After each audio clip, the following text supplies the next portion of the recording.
Hi, Jessica here, creator of Publish It, a website designed for academic writers.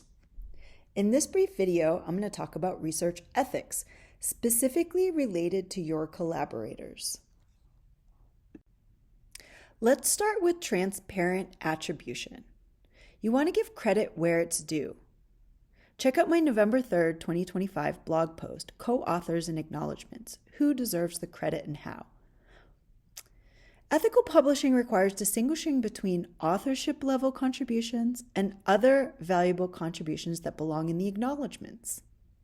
Co-authors should meet all the established criteria, like the International Committee of Medical Journal Editors' 4 conditions. First, substantial contributions to conception or design of the work, or acquisition, analysis, or interpretation of data. Second, drafting the work or revising it critically for important intellectual content. Third, final approval of the version to be published. And fourth, agreement to be accountable for all aspects of the work in ensuring questions related to accuracy or integrity are appropriately investigated and resolved. You want to avoid gift authorship, which is adding authors who didn't contribute, or ghost authorship, excluding those who did contribute substantially. Research assistants who perform technical tasks deserve acknowledgement. Those who contribute intellectually may deserve authorship. The line between acknowledgement and authorship should be based on intellectual contribution, not hierarchy or relationships. Now let's talk about power dynamics and exploitation in graduate-student collaborations. The advisor-student relationship creates power imbalances that should be carefully navigated to avoid exploitation. Students may feel pressured to include advisors who didn't contribute or to accept lower authorship positions than their contribution warrants. Conversely, advisors shouldn't exclude students from deserved authorship or take first authorship on student-led work. Now, there can be exceptions to this. In fact, I just had this experience where a journal offered to waive the open access publishing fee on a paper that I wanted one of my students to publish. The caveat was that I had to be the first author. In this case, I gave the student the choice to have me listed as first author, or to pay the fee with her listed as first author, or to publish elsewhere in a subscription-based journal. She chose to list me as first author, and of course, we had the understanding that if I was listed as first author, I would do the majority of the writing and editing of the paper. So it wasn't just me being listed first. I was ready to do some heavy lifting. Another way to avoid exploitation of graduate students is to establish explicit authorship expectations at the project's beginning and revisit as the work evolves.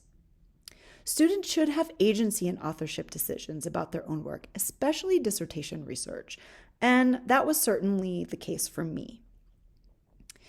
One red flag is when advisors are automatically listed as an advisor on all lab publications, regardless of involvement. There's always a concern of conflicts of interest, particularly when it comes to funders and financial relationships.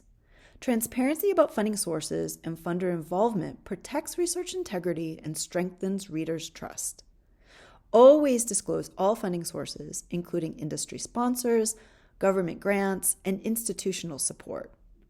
Funders should rarely be co-authors unless they made genuine intellectual contributions beyond providing money. Declare if funders had any role in study design, data analysis, interpretation, or manuscript preparation. And be especially transparent about industry funding, which readers need to evaluate potential bias.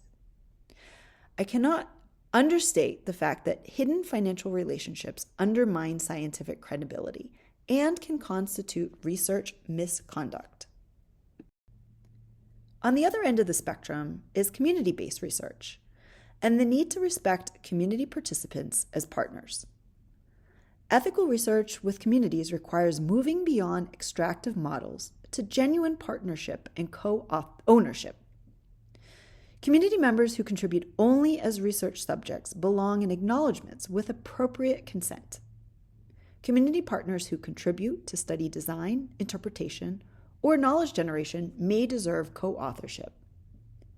Consider offering co-authorship to community leaders in participatory action research or community-based participatory research. Respect community preferences about how they wish to be recognized. Some may prefer collective acknowledgement over individual authorship. Publishing without appropriately crediting community contributions can perpetuate exploitation, especially of marginalized populations. And remember to return research results to communities in accessible formats, not just academic publications. Finally, let's talk about documentation and communication, and preventing disputes before they start. Clear communication and careful documentation throughout the research process can prevent authorship disputes and ensure ethical collaboration. In terms of document contributions throughout the project, remember that memories fade and disagreements arise.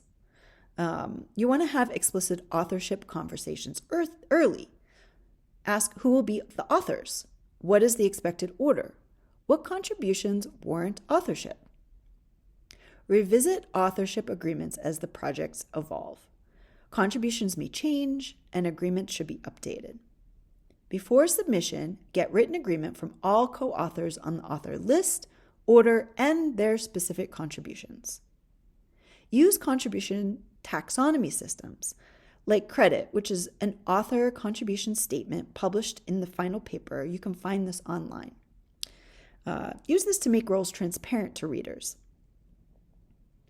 When disputes arise, consult institutional policies and involve neutral third parties, such as department chairs, research integrity offices, etc., rather than letting the conflicts escalate.